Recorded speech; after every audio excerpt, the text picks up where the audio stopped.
Hello, and welcome to the Body Aware Living podcast, where we look for practical ways to get through difficult times and celebrate our accomplishments. I'm Margot Rose. I'm usually the host of this show, but today I want to share an interview where I was lucky enough to be the guest, Jill Hart, the host of You World Order Showcase podcast, and I discussed a few important topics like discovering what makes you feel like your favorite self, creating long-term wellness by minimizing setbacks. We talked about a fall reduction technique that Jill can share with her 88-year-old father. And I was explaining a little bit about mix and match customized concierge coaching and what that might mean. We also look at why our bodies are our best source of accurate information and how that can help us make nicer choices for ourselves. So hope you like this interview. Best wishes. Take care. Welcome to the You World Order Showcase podcast. Today we have with us Margot Rose, who's from Body Aware Living. She's a personal trainer specializing in functional fitness, a podcast host, and an author. She's written a book called Body Aware Grieving, a fitness trainer's guide to caring for your health during sad times. And she's the host of Body Aware Living podcast. Body Aware Living is a blend of two systems, healing and self-care, which encompasses body aware grieving, functional fitness, and caring for caregivers. Welcome to the show, Margot. It's really our pleasure to have you here with us. Thank you so much, Jill. I've been watching the amazing interviews you do, and I'm really honored to be connecting with you today. That's terrific. And my fellow sister in overalls. I just had to put that. Usually, today I didn't. Rare day that I'm not doing overalls. But I love being able to discover what makes you feel like your favorite self and just going with that. And usually I know we've seen each other in overalls a lot, and we've been like, it's a sisterhood, you know? Yeah, totally a sisterhood of overalls. It's a vibe. It's a whole vibe. Overalls is its own thing. You've got everything you need in all your pockets. It's just like, boom, ready. It's like, it's a sort of exciting feeling. Is that kind of what you like about overalls? It totally is. I don't have to carry a purse anymore. Right. I keep all my stuff in my phone and it fits in my pocket and my keys fit in the other pocket and Yep. I'm ready to go. And it's had great health impact on me in that my shoulders don't hurt anymore. I used to have shoulder and neck problems from carrying a purse for all those years. And it was just like, and it's not cinching around my waist, which I hate. Yeah, no, I double that. It changes how you live and move in the world. So anyhow, fun to discover those little tiny things that improve our quality of life that much. Just totally all about body aware living. Exactly. Yeah. Being aware of your body. So tell us your story, Margot.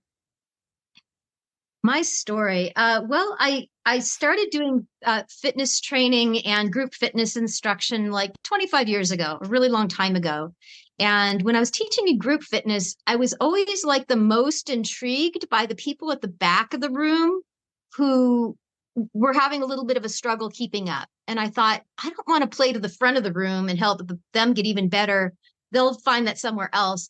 I really want to help the people who are dealing with an injury, a setback, maybe a body, how do you say this? A body self-image issue, someone who might not be proud or comfortable in their body. So I ended up working with the people who needed really nice specialties, whether they were dealing with the injuries, some body stuff. And then it ended up being dealing with super seniors. I've ended up spending many of the past 25 years working with people in their 60s, 70s, 80s, 90s, and over 100 years old. And I sort of reverse engineer that back to a client of any age and say, okay, if we want to be this at 100, how do we take great care of ourselves, and what changes might we need to make gently now so that we can be like having the best quality of life for the longest period of time? So that's a little bit of the journey from the fitness perspective. That is very cool. And so how did you get into the whole blending the grieving and caregiver aspects into it? Well, you really discover that it becomes harder and harder to function when you have very strong emotions, times of big challenges. So what I discovered in my personal life, and I can mention a little bit of that, but also in my clients' lives, is that when they had caregiving, breakups, romantically, when they had super big, sad, scary events in their lives, on top of all the responsibilities that they were always juggling, that's when the biggest accidents and injuries and setbacks could occur. And stress related setbacks. Stress related setbacks can be something like, you're not functioning at your best because you've had a problem at work, and you don't have enough tools to deal with how to do a transition, and then you like go straight to home, for example, and you start being inappropriate or not as kind as you wish with the people at home. Well, now you just took a work problem and you turned it into a home problem. And that's what I would call stress related setbacks. Things can really escalate when people are dealing with too many things at once to deal with all of them well enough.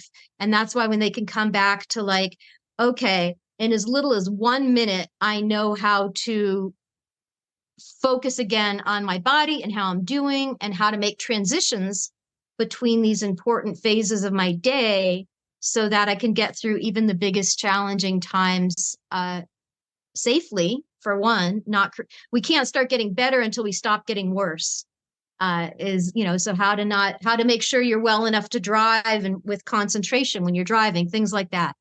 So it's just a little bit of it's just sort of evolved by long-term wellness coming more easily when we don't have setbacks that are as big during the challenging times of life, if that makes sense. Makes total sense. And I have an example that I'll share with you where I can see what you're doing really does work. And it's my father.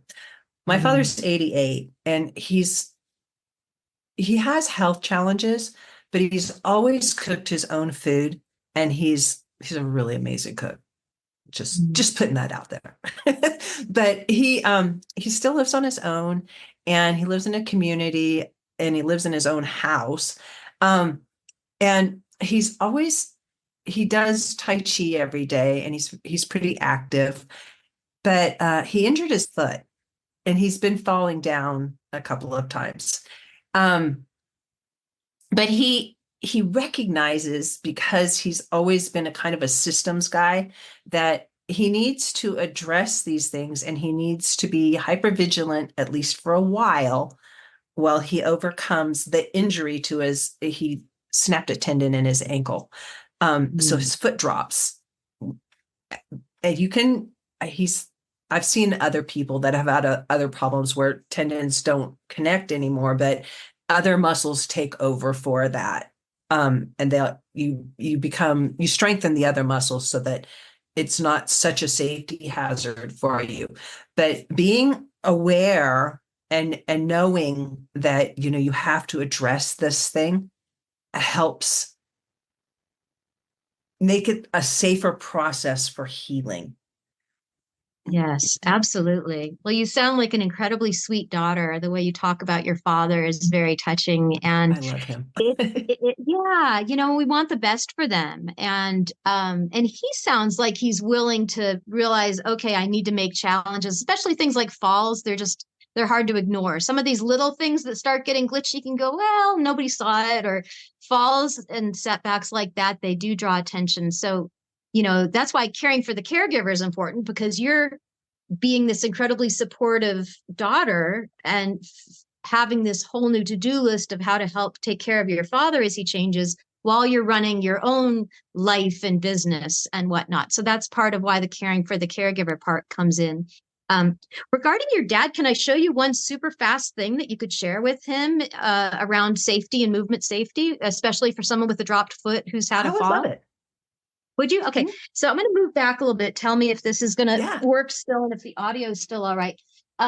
This is something I call 3 steps to success. And it's a fall reduction. It sounds like your father is mentally pretty functional. We're not dealing with like memory loss, dementia, all kind of stuff. Okay.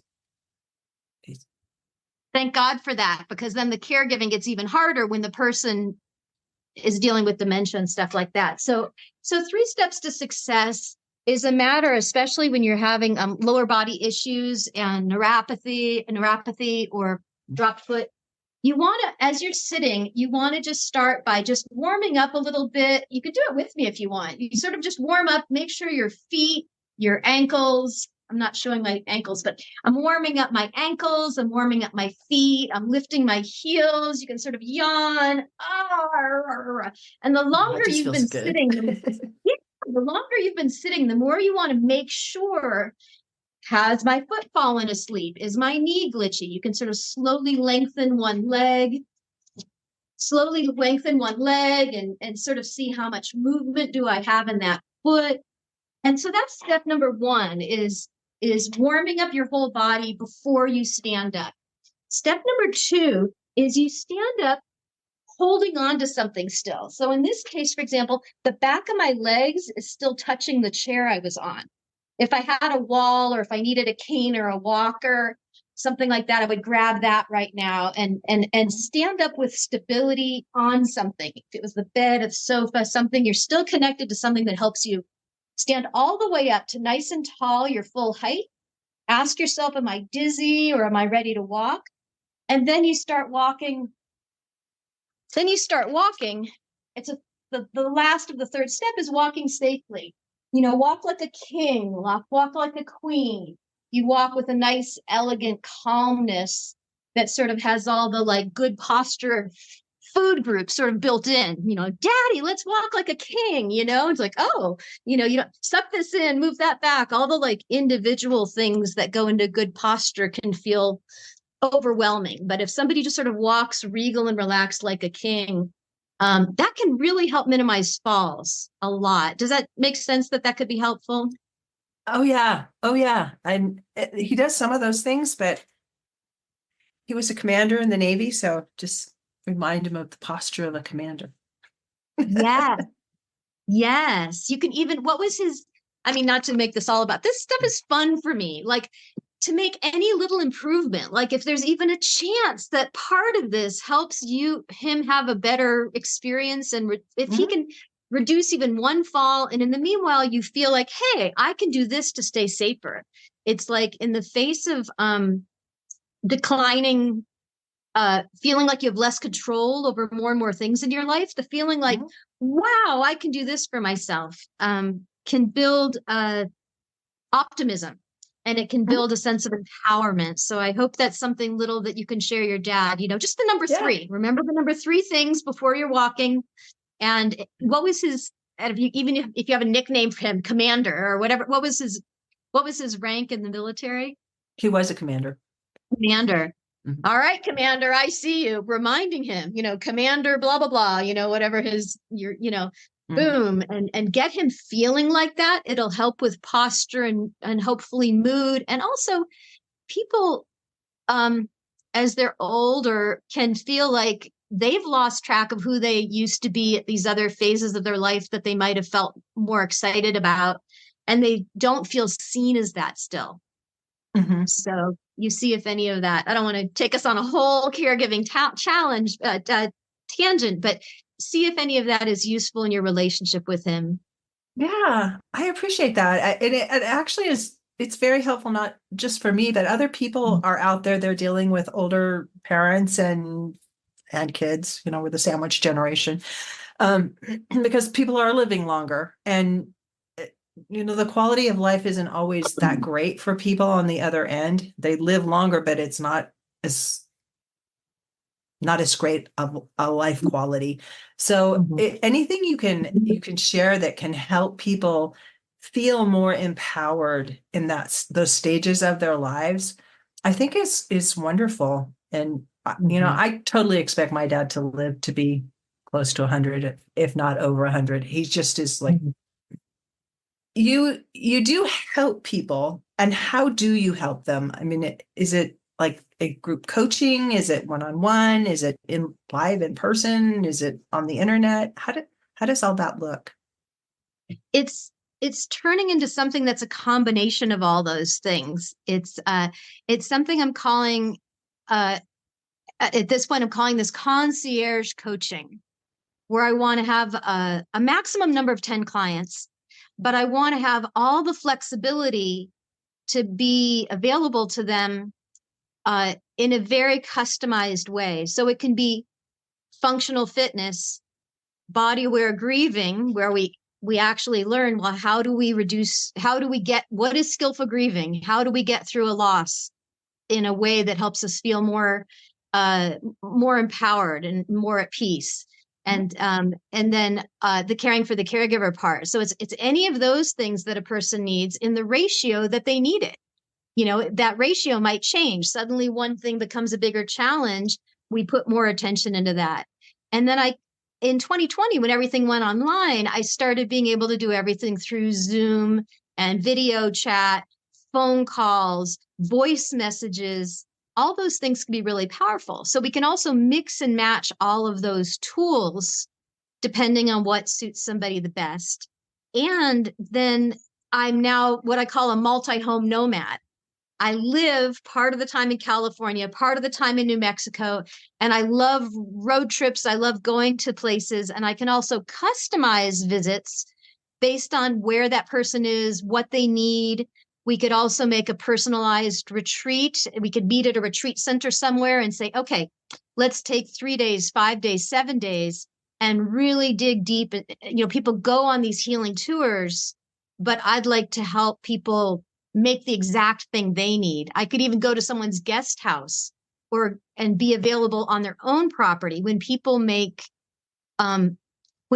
changes to their life and they're off on a vacation somewhere, it sometimes doesn't translate to their own home. But when we can make changes in their own home, new rituals, new exercise routines in their own home, it can tend to last a lot longer.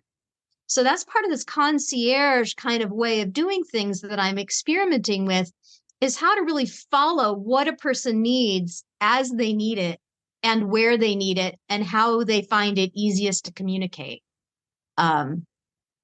So hopefully some of that makes sense. It's a little bit like, because I'm not stuck, how I serve somebody isn't stuck. And I'd like to experiment a lot with that. So let's look at who would be like your ideal client in terms of what might they be experiencing where they would say, hey, I got to get a hold of Margot and get hooked up with her. Well, yeah, like one of my clients that's been a lot of my clients are long-term. They don't have to be, but a lot of the clients turn into be really long-term clients. And one client first contacted me because her a mother-in-law who she was extremely close with and her sister passed away at a very similar time frame to each other. So she was going through a lot of grief, and we got together with the body aware grieving coaching first, which is, avoiding those accidents and injuries or reducing the chances of those accidents and injuries. That question, what is skillful grieving, and how do I understand this loss I'm going through, and which things feel most healing to me, how to experiment with that and help guide somebody as they learn, what's going to feel right to them.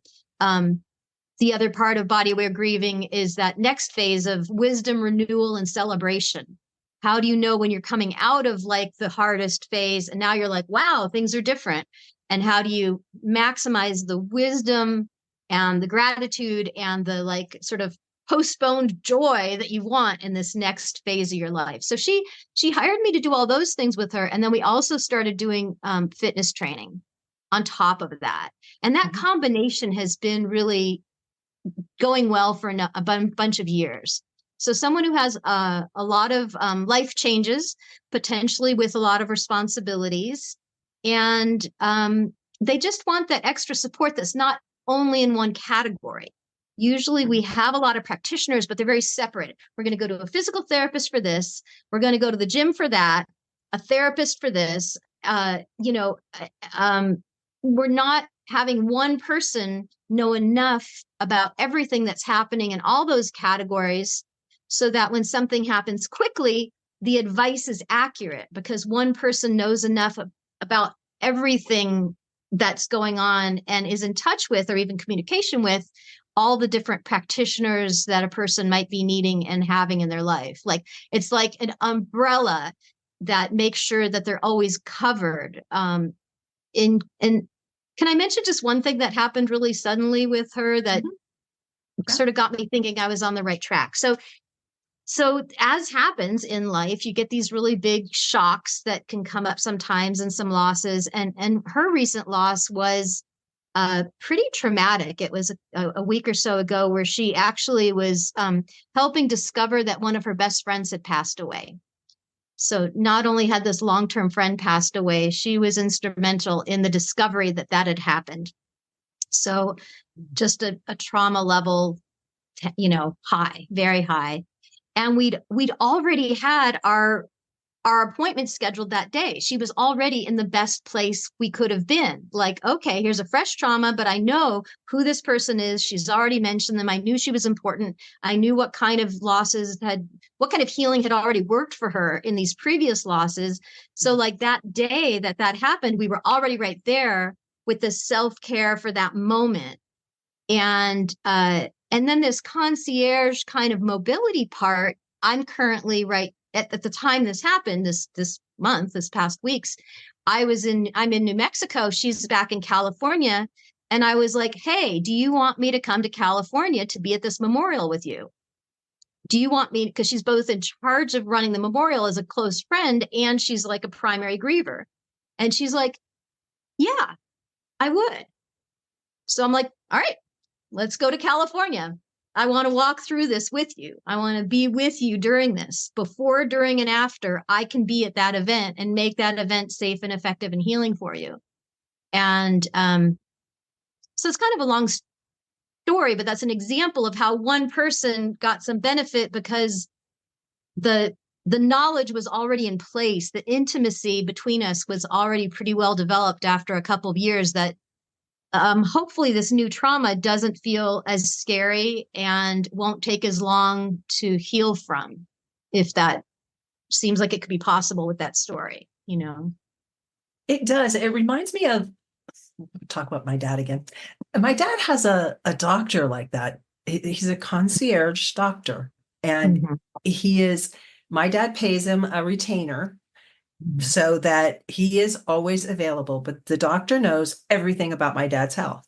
And when something catastrophic happens, that doctor is like, you need to go see this specialist, and that specialist, and we're going to get y'all taken care of. And it's smooth. It's not like my dad's like trying to figure out who he needs to call and make an appointment. He's already plugged in because this one individual is like overseeing and managing. It's another reason why I know he's going to live so long, because he's got support. And when you go through life, there will always be little and big traumas that you go through. And having somebody that's a concierge coach, it makes perfectly good sense to me. Well, I'm glad that your father has all that extra care with a concierge medical doctor, because that's how I got inspired by this one. Well, there's two things that are inspiring about this to me. So one is my brother he left his medical practice with, some very, very esteemed hospitals where he was a partner. And he's like, that's just not enough. I have too many patients. I can't give good quality care to 1,200 or 1,500 patients. So he started his own concierge medical practice many years ago now, where he said, I'm going to have a maximum of 300 patients, but I'm going to know everything about them. I can come to the hospitals. I can be there at the minute's notice. I can not just deliver bad news or challenging news about a health problem, but I can sit there with the family and work with them about how they're going to make it through that as a community as the little tribe of the primary person who's ill. So anyhow, that really inspired me. So I'm sort of modeling it exactly after that. The feeling of that. And the other thing that was really inspiring to me, when you mentioned the grieving, I've had, both my parents have passed away. I was in hospice, part of the hospice experience with both of them.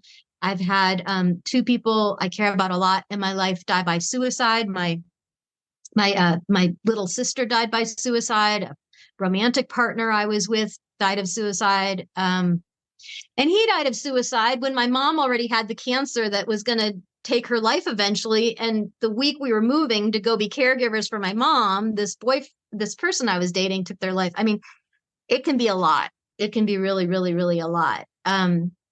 So what I was picturing with those circumstances, especially with the hospice with my mother and father, is that it was so hard when they were sick and getting worse and worse and worse. It was so stressful. But then as soon as the hospice care came in, it was this whole tribe of people who were amazing. Have you ever I experienced the love hospice care? hospice. Yes. The hospice, In this room, as a matter of fact, my father-in-law passed in this room, and he went quickly, but hospice kicked in on Friday, in terms of, we're sending him home from the hospital, and we changed this from my office to a bedroom. And they showed up when they said they were going to show up, and all the people came. And after he passed, the people were there. And it was just the whole process went from being like, oh my God, what am I going to do now? To, we got your back. These are yes, just one step at a time. yes. Yes. I mean, that's exactly my experience both times when I was a primary caregiver, and then the hospice people showed up and they made everything so much better. And they were also taking care of everybody. They looked at the whole situation and said, what does the person who's sick need? But what do all the people who are potentially losing this person need? They just made everything better. And so my curiosity, and that's what I'm exploring in my own career now, is what if the people came earlier? We were so miserable by the time hospice got called in. My mom had been sick for 2 years already, right? Yeah. So it's like, what if those people that were so helpful and they had so much experience with this, all these topics, what if they came earlier? And then what if they stayed later? Because like hospice often follows the patient, this primary person who's then going to pass away. And sometimes, there's aftercare, sometimes there's grief groups and stuff like that. But I thought, what if the people, that hospice mentality started earlier? So, maybe families aren't getting along, maybe one person's been doing 90% of the caregiving and everybody else wants an opinion that's equal. And then the person's resentful. I mean, there's complications that become highlighted when everybody's stressed at the same time. So what if somebody came earlier before it was quite as stressful and knew all the dynamics of who's who and what's each person's personality and what are they already doing to cooperate, or what are the stressors already in those family relationships a lot of the time? And then what if those same people, and that's what I'm trying to do right now, I'm trying to come in earlier before things that are at a crescendo of suffering. Let's make it easier here, right? Why wait till here?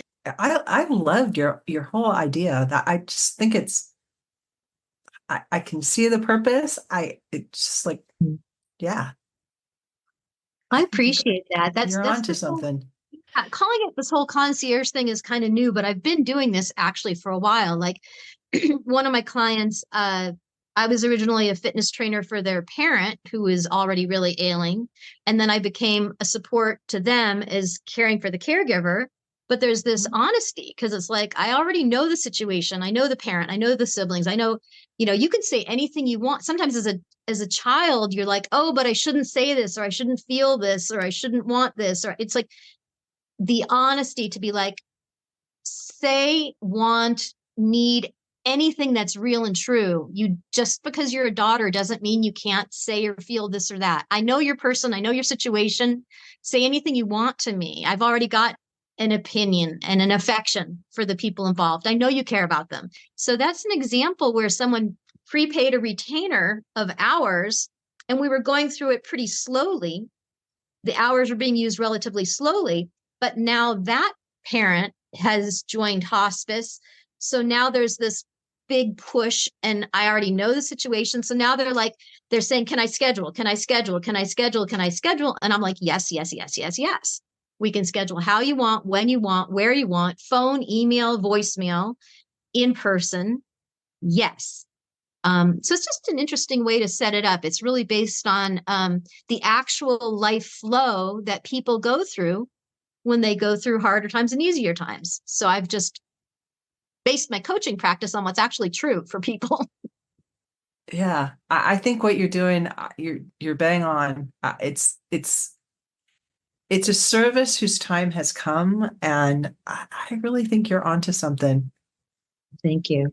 It's all based on what people really need and how their lives really work.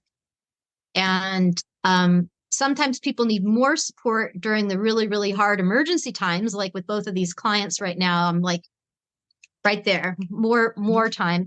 And sometimes you need more support when the emergency's passed, and now you can deal with some of the what just happened, what just happened, and sometimes things can be so stressful that you need to postpone you need to postpone certain ways of thinking. You need to postpone certain things you might do for yourself temporarily. But then when you have a little bit of less emergency, that might be the time that someone says, oh, I finally have time to deal with the emotions of what happened. I was so busy with the getting through it of the emergency or the logistics or the bureaucracy or the fighting or whatever was happening. I was so busy with all that. Now I want to spend more time with my coach. Now I want to spend more time getting the care that I need. Just the psychological, I don't want to say I'm a therapist, I'm not, but the psychology of like, what just happened? How did it change me? And how is my life different now? Just the sort of innocence of these questions that are perfectly natural. And having a coach sitting in the wings helps you recognize that there's going to be a time for this down the road, so that you don't end up letting your body run the show. And I have an experience when my mom passed. I was super busy. I went to Arizona. I dealt with all the stuff, and I came home and I got pneumonia. The process was a long process, and then we all went down there, and then she was getting better, and then she wasn't. And so there was a lot of emotions all the way along. And had I had somebody who was standing in the background saying, hey, I know this is a lot going on, and you're dealing with family stuff and family dynamics, but at the end, you're going to reach a point where you're going to need somebody who can just like let you decompress. Or pneumonia is a lung thing, and it totally, your lungs are involved in grieving. And I ended up in the hospital. I mean, I was out for a month and a half. It was a big deal. And it was just because I didn't have anybody who could help me process what I was feeling about all of it. And relationships are complicated. No matter how they are. I mean, you love somebody, you fight with them, you just like, it's life. And having somebody in the wings that you can just say, you're not connected to this in any way, no matter what happens, it's going to be okay, to express whatever you're feeling to me. That's like priceless. Yeah, thank you. I'm sorry, to have the caregivers' bodies. Caregivers are often predeceased by the person. That it's so stressful, and there's such a tendency to postpone one's own wellness care that at times the caregiver predeceases the person who was ailing. Yep. And definitely there's these sort of breakdowns of health that can happen afterwards. And, that's this sort of umbrella thing of like, I'm like all jazz, not jazz, but I'm like, when you're saying that, I'm like, okay, she's 6 weeks, she's in bed, she has pneumonia. I'm like, we can work out in bed. Like I wouldn't be in bed with you, but we'd be, you could by phone. Let me be a little more specific, but I've had clients as old as 103 one of my clients, Mildred, was 103. I worked out with her 2 days a week from when she was 97. So when she was 103, she was bedridden and blind. Mm-hmm. And we would work out like that. So I'm like, okay, she's in bed, but 6 weeks is a really long time to get deconditioned. And it takes only a day or two to start getting, uncomfortable when you can't move around like that. So I would be doing, and I have done my shoulder froze up actually. Yeah, use it or lose it. So yeah, I've had workouts with, my clients have all had COVID and I mean, eventually everybody so far has had COVID, but it's like none of that stops us. We just do different things in our workouts. If someone needs to be on the sofa, or someone needs to be reclining in their bed, or someone needs to be sitting in a chair. I've had clients who were in a wheelchair for 6 years. We worked out in a wheelchair. So it's like sitting, standing, lying down, walking, high energy, low energy, then they feel better and we're ready to do harder stuff. Great.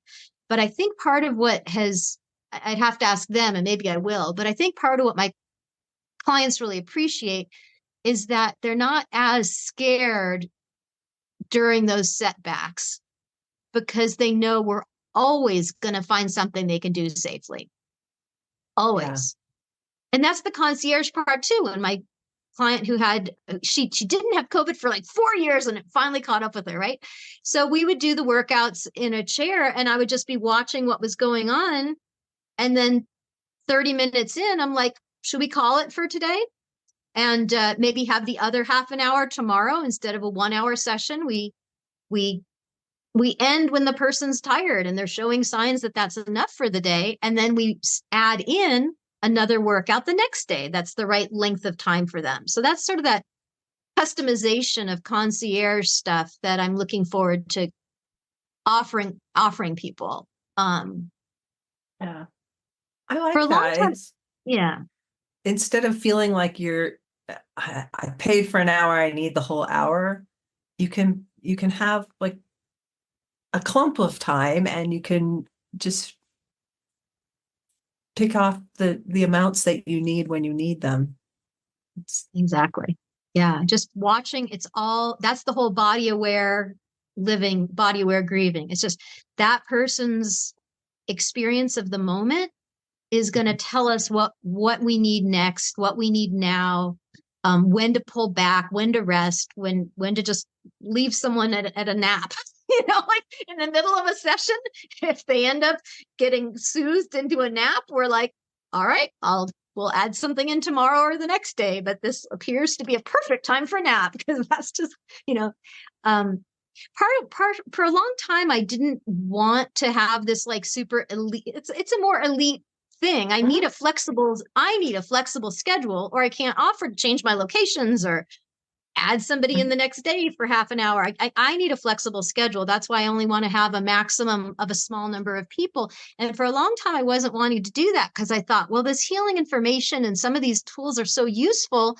I want to share it with more people. I'm like, I didn't have all this wisdom just to share with a few people who can afford this kind of more elite kind of care that I'm offering. And so that's finally felt really good, because now I have tons of free information for anybody who wants. I have the Body Aware Living podcast. I have the Body Aware Living Facebook page, YouTube. I've got videos and advice and articles on my website. So I've got lots of, I've done live events. I was interviewed by AARP recently for their family. AARP has a family caregivers group on Facebook with 18,000 people in it. And I just was interviewed there for an hour about like, what are these little 1 minute wonders, these little fast things that can help people, take control of how they're feeling that moment. And so I've got I love having a lot of very, very free content for as many people as want and need it, because I didn't want to sort of hoard all my wisdom for just a few higher paying clients. I wanted to have that. I want the goodness and the value available. And so now I have that balance. I've got lots of, and I will continue to put out lots and lots and lots of free content, just to share anything that's useful and anything that could help someone's day. And then this kind of like sort of fancy new experiment about a few clients where I can go into lots and lots of depth, like you're talking about with your dad and his practitioners. Yeah, I love all the things you've got going on there. It's just like so amazing. So how do people get in touch with you if they're interested in exploring the concierge service more, or if they just want the free information? Well, the bodyawareliving.com is the main website. And, Margot at bodyawareliving.com is an email address. And people who want to have like just a private little 20-minute conversation on phone or Zoom, they could write me an email at there's also a contact section on the Body Aware Living website, contact Margot. And they can just write me a few words about what their goals and challenges are. And I can get back. We can set up like a 20 to 30 minute, just a free way to connect and see if I can be of help to them, what they need right now.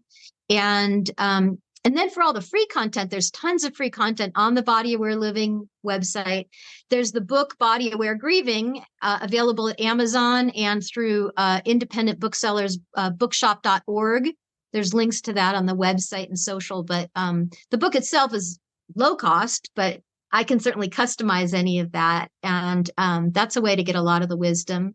And then, like I said, there's the YouTube, LinkedIn, and Facebook that I'm always trying to share as much as I can with people. That's and this, awesome. being a guest on other people's websites and podcasts. Perfect. So what's the one thing that you hope the audience takes away from our conversation? I know we've gone like to so many places, but. The one thing I hope people get excited about is that they're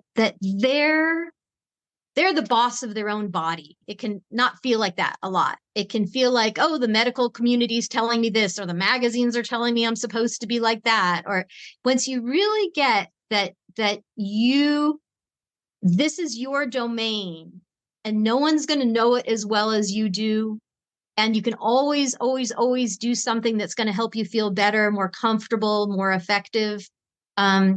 Realizing that you can make a change in how you're feeling and how well you know how you're feeling. And our bodies are going to give us the most accurate information about what we want and need and who we are. And no one's going to know that better than ourselves. So that hopefully is an uplifting realization. And that's what I help people get better and better at being themselves and using the information that they're getting effectively. Awesome. Thank you so much for joining me. You're very, very welcome, Jill. Take good care.